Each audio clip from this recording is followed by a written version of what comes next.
gostaria de dirigir-vos algumas palavras. É evidente que não vou fazer um resumo, nem um apanhado. Isto foi tanta coisa, tão diversificada e tão boa, que de facto não é essa. Cada um vai tirar com certeza as suas conclusões, vai levar isto para continuar a refletir, porque isto, tenho a certeza, que pelo modo como foi apresentado, tanto nas conferências da manhã como neste momento da tarde, vai continuar a dar voltas na nossa mente, no nosso coração, e nós vamos continuar a pensar na oportunidade, na necessidade, na conveniência e na importância das equipas de animação pastoral.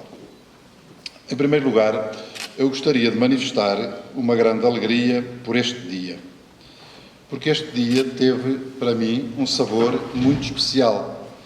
Já disse no início, pela proveniência de pessoas de regiões muito variadas da Diocese e, sobretudo, pela disponibilidade, pela alegria, pelo desejo que se sente aqui de fazermos caminho, mas também pelo assunto, pelo tema que aqui nos reúne.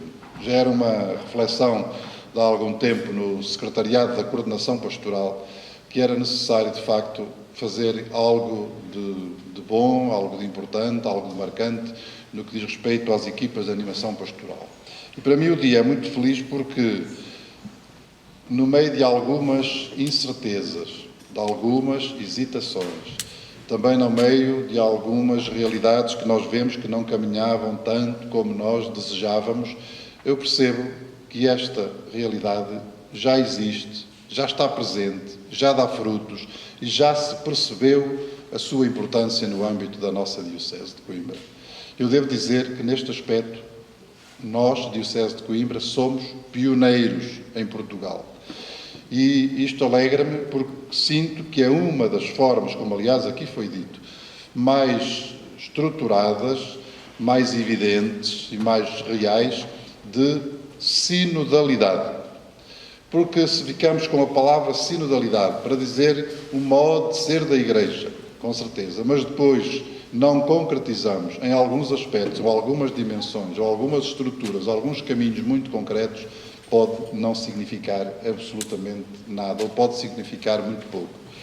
E as equipas de animação pastoral, juntamente com os conselhos pastorais e com mais alguns outros órgãos de participação e de corresponsabilidade existentes na Igreja, são concretizações daquilo que nós podemos chamar os caminhos da sinodalidade. Há outros, com certeza, mais de caráter teológico, mais de caráter eclesiológico, mais, enfim, porventura mais práticos ou mais teóricos, mas estes são, sem dúvida, caminhos de concretização.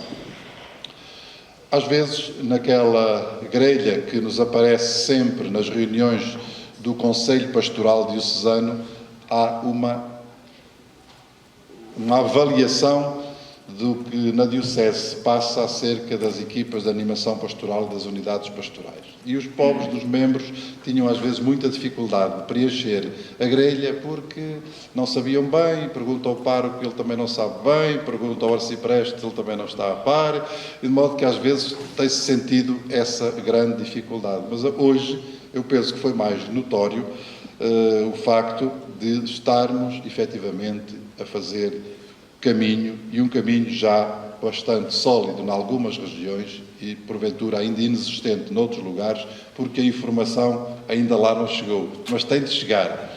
Eu devo dizer que já fiz um percurso pelas unidades pastorais da nossa Diocese, agora assim, antes da pandemia, que depois até foi interrompido, que era o encontro também com o seu pároco e as equipas de animação pastoral e mais alguns membros. E já se fez só que, em alguns lados, porventura, isso nem sequer foi conhecido, ou não se foi, pelo menos, enfim, de uma forma notória para os membros da comunidade cristã. Portanto, Deus seja louvado pelo caminho que nós temos estado a fazer.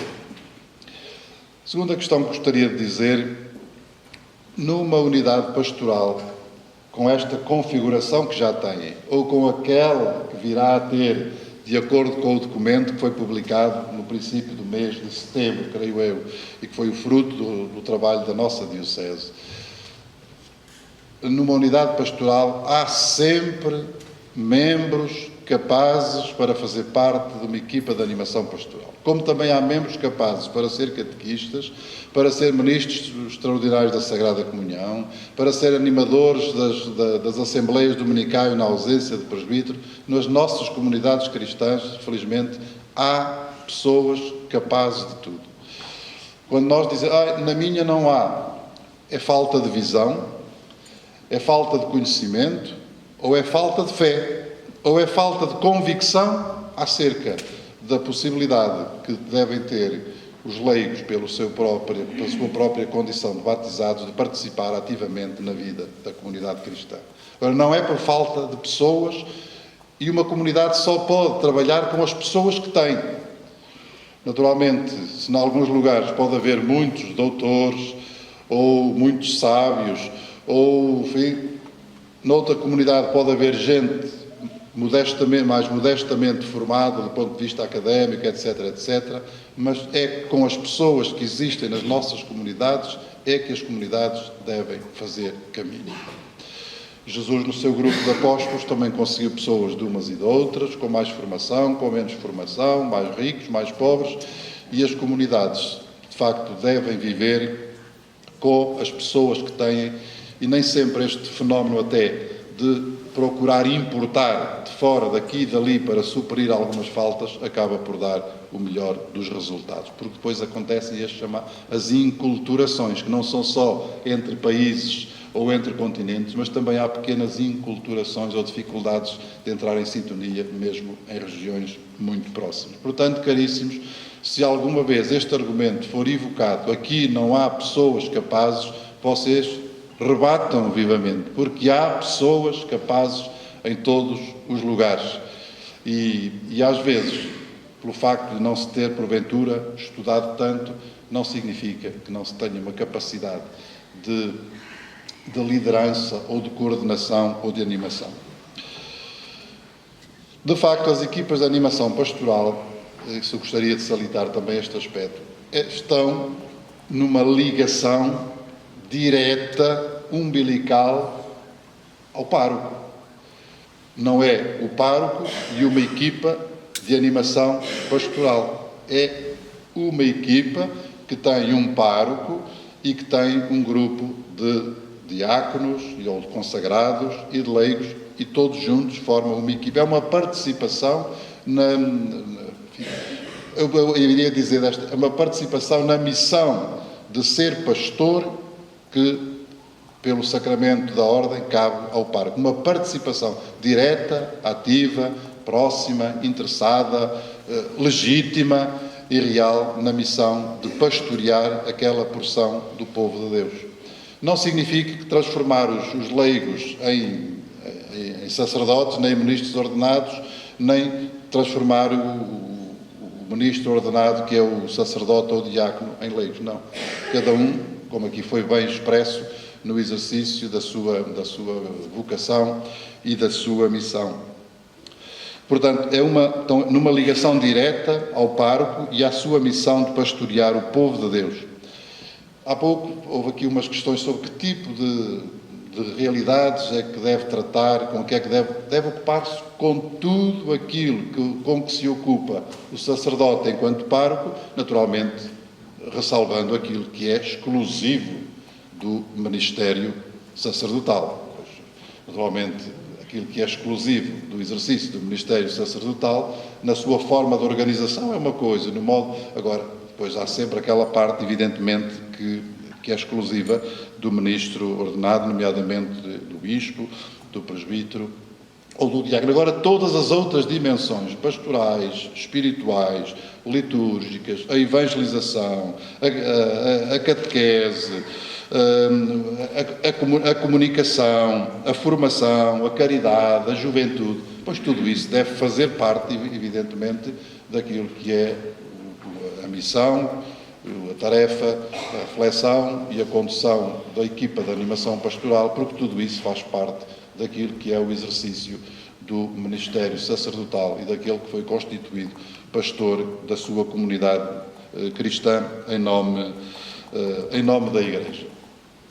Depois, um outro aspecto que gostaria de referir é que as equipas de animação pastoral não podem nem devem ficar-se somente pelas questões funcionais ou de caráter organizativo. Eu sei que elas são primeiras, às vezes são urgentes, são indispensáveis, evidentemente. Aquelas questões funcionais, organizativas, sim. Isso também faz parte. Mas há as outras dimensões que, para a vida da Igreja, até são mais relevantes, uma vez que toda a organização e as estruturas e o funcionamento está ao serviço da missão e não o contrário. Nós, às vezes, cá na nossa mente e na nossa ocupação do tempo, sobretudo, gastamos mais tempo com as questões organizativas do que depois com a realização efetiva da missão evangelizadora, da missão espiritual, da própria liturgia e da oração, etc.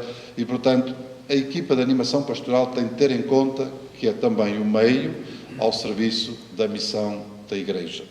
E, portanto, tem de centrar-se, eu diria, mais ainda nessa dimensão do que propriamente nas questões de caráter organizativo ou administrativo.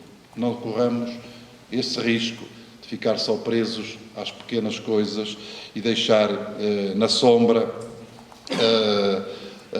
as realidades mais importantes, mesmo cuidar da comunhão de toda a unidade pastoral, cuidar da participação, cuidar da evangelização, cuidar da espiritualidade, cuidar da liturgia, cuidar da catequese, cuidar do encontro de cada pessoa e de todas as pessoas com o Senhor Jesus Cristo como Salvador, cuidar da inclusão das pessoas na vida da comunidade cristã. Enfim, são tudo dimensões que são mais importantes do que propriamente resolver a questão dos horários ou de um programa que eu sei também são necessários e que às vezes na vida das comunidades têm também mais relevância para os 99%, já não digo só os 90%, para os 99% do que as outras questões. Porque às vezes nestas questões só fica ali o pequeno 1% é que percebe mais ou menos o que isto significa. Porque os 8, 7 ou 8 ou 9 daqueles que estão lá dentro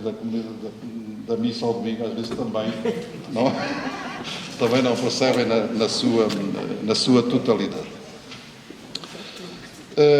Depois, como não quero alongar demasiado, portanto, é um caminho que a Igreja Diocesana de Coimbra definiu, em boa hora, devo dizer.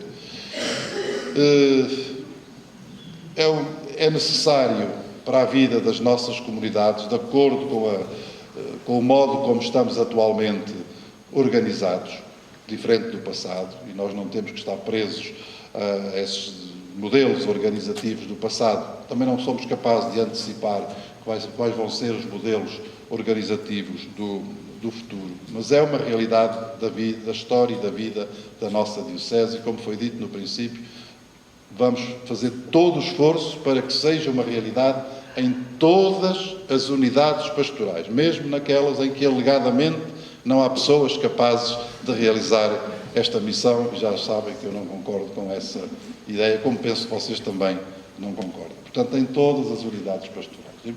Já está mais ou menos definido, vamos depois acertar com os arciprestes e depois com os párocos, este percurso pelas unidades pastorais para, de facto, incentivarmos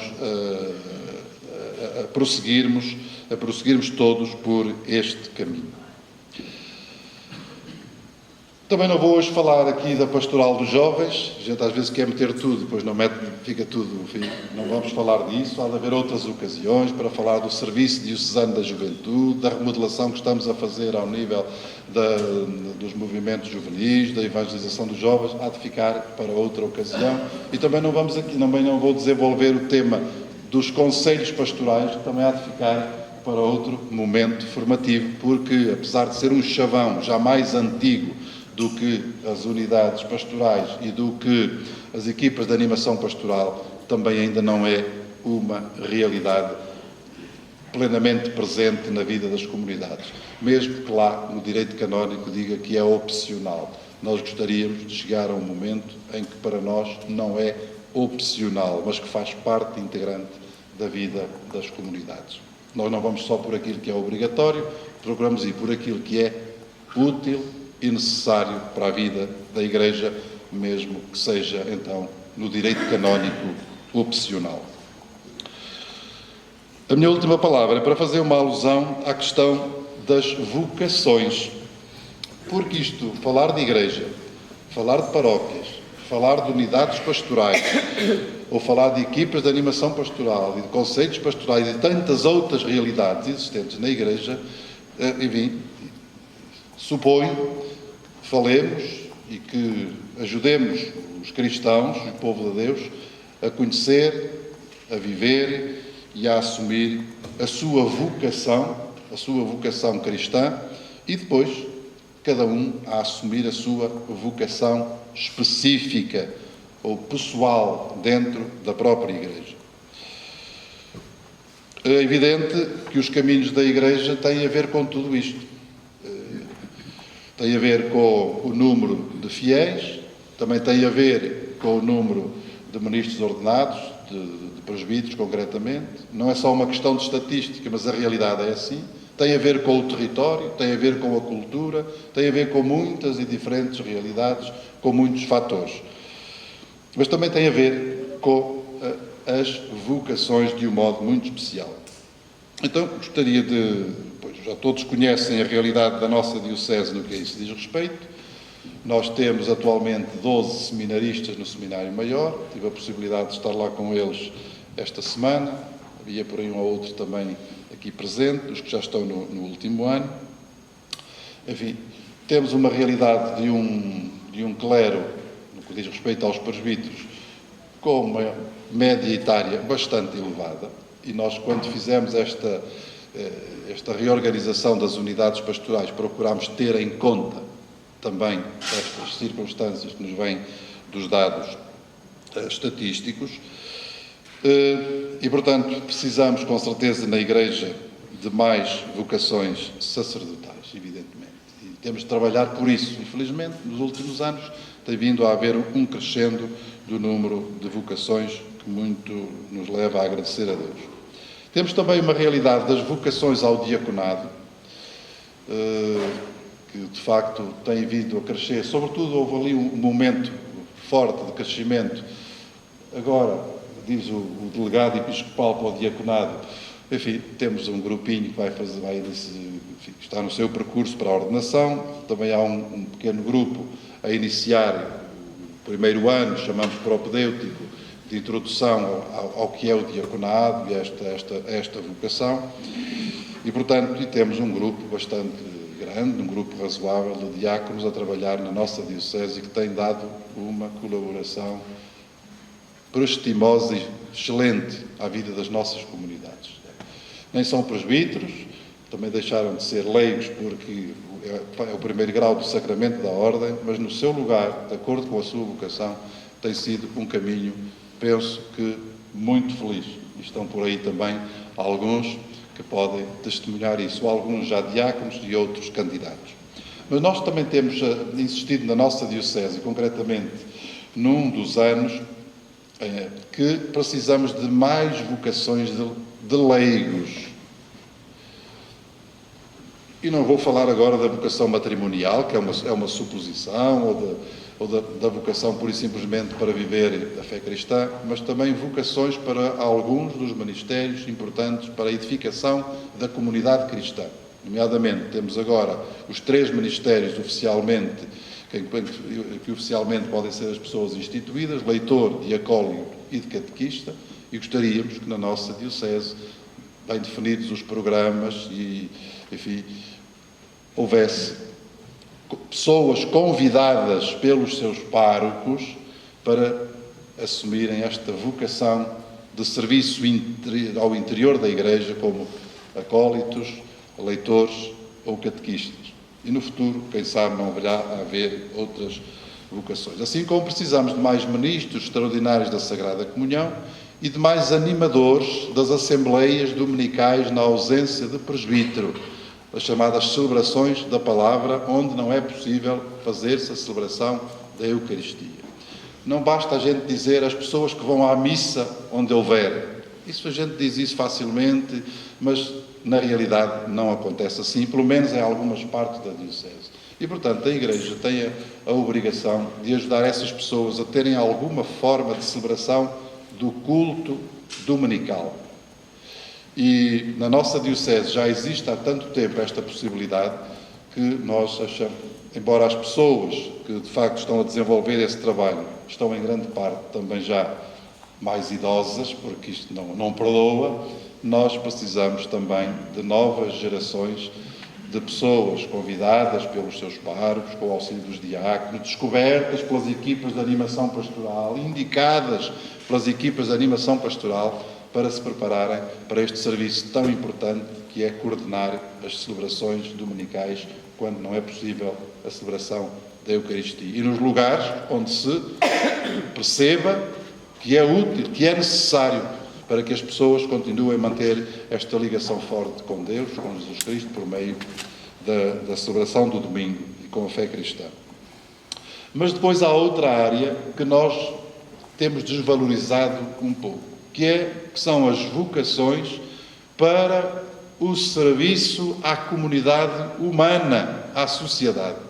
Nós estamos a viver um período em que nos centramos de tal maneira no interior da Igreja que muitas vezes pensamos que o mundo é só o interior da Igreja. Esquecemos aquilo a que o Concílio Vaticano II chamou o apostolado dos leigos e que agora pode ter, com certeza, linguagens vão evoluindo, o testemunho no meio do mundo, a edificação da sociedade, da comunidade humana, levar os valores do reino de Deus às diferentes realidades em que as pessoas estão inseridas, podemos dizer de muitas formas, mas que isso é essencial à vida da fé e à vida da Igreja, isso é. E isso deve ser incluído dentro daquilo que nós podemos chamar também as vocações laicais, que não são só para a edificação dentro da comunidade cristã, que são necessários, evidentemente, mas para esse testemunho, esse apostolado, esse levar os valores do reino de Deus às diferentes realidades da nossa vida, do nosso mundo e das nossas sociedades, onde são tão necessários.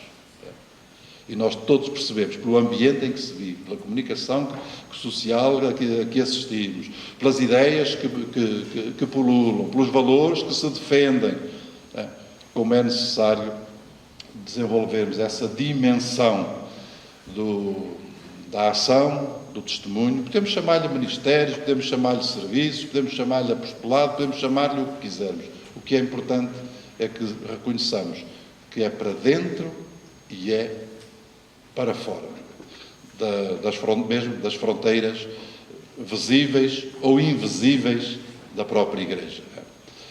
E, portanto, caríssimos, precisamos de continuar a promover estas diferentes dimensões da vocação cristã e estas diferentes vocações dentro da nossa Igreja e, concretamente, da nossa Diocese. Último ponto. O Papa Francisco, no Mosteiro dos Jerónimos, quando foi a Jornada Mundial da Juventude, no encontro com a Igreja em Portugal, onde estavam os bispos, representantes dos presbíteros, dos diáconos, dos consagrados, dos leigos, de todo o povo de Deus, procurou, de facto, deixar-nos uma palavra de ânimo e de incentivo. Traçou, assim, aquele primeiro cenário bastante nebuloso, de algum desânimo que se instalou muito facilmente em muitas pessoas na Igreja e nas comunidades cristãs, para depois fazer, de facto, um denso e cheio de espírito e de fé à comunidade cristã e à Igreja em Portugal. E eu penso que é absolutamente adequado à nossa Diocese de levar os nossos olhos para Deus. Precisamos também de elevar o nosso ânimo a partir da fé. Não podemos deixar-nos submergir pelas dificuldades que povoam as nossas vidas, nem a vida da nossa Igreja. E, portanto, precisamos, com Maria, de fazer caminho. Ouçamos a palavra do Papa e ligamos com certeza a este slogan da nossa Diocese para este ano. Porquê é que nós metemos este inciso com Maria? Porque é uma realidade sempre presente na vida da Igreja Católica, a presença da Virgem Maria. Porque faz parte da nossa devoção e deste percurso de fé que todos nós fazemos. Nós pretendemos também ligar à Jornada Mundial da Juventude. Maria levantou-se e partiu apressadamente, que teve um impacto que todos nós conhecemos na vida das pessoas e das comunidades. E, portanto, nós sentimos que é uma presença contínua e constante a levar-nos pela mão, mesmo nos caminhos da vida e da ação pastoral, porque é Jesus Cristo, o pastor, que nos ajuda e que nos ensina e que nos estimula e que nos dá, inclusivamente, este dom de sermos pastores com Ele. Ministros ordenados pelo sacramento da ordem e todos aqueles que cooperam com a missão de Jesus, o bom pastor, e por isso também com a missão daqueles que foram constituídos como pastores desta Igreja de Deus. Portanto, é coragem, é ânimo, é irmos juntos, sinodal, juntos, com Maria, só com a força de Jesus e animados pelo Espírito. E com certeza que o caminho continua. Reticências, não é? O caminho continua. A reticência significa, aí vamos nós, sem saber bem onde é que vamos, que caminhos todos vamos percorrer e onde é que vamos parar, mas no fim lá estará Deus, nosso Pai, a acolher-nos a todos, e então ficaremos a ter a certeza de que o caminho tinha um rumo, tinha um destino, tinha uma orientação, e que Deus, por meio de Jesus Cristo, lá estava a fazer parte dele. Muito obrigado a todos, aos oradores, está cá o Padre Jorge, o Padre Rodolfo por aí anda. Muito obrigado aqui aos que participaram neste momento. Obrigado ao Secretariado Diocesano da Coordenação Pastoral, quem organiza e continua a fazer esta reflexão. E obrigado a vocês por terem feito este um dia muito bonito na vida da nossa Diocese de Coimbra. Ave Maria, cheia de graça, o Senhor é convosco. Bendita sois vós entre as mulheres, e bendito é o fruto do vosso ventre, Jesus. Santa Maria, Mãe de Deus, rogai por nós, pecadores, agora e na hora da nossa morte. O Senhor esteja convosco. Abençoe-vos Deus Todo-Poderoso, Pai, Filho e Espírito Santo. Bendigamos o Senhor. E uma boa tarde e boa viagem.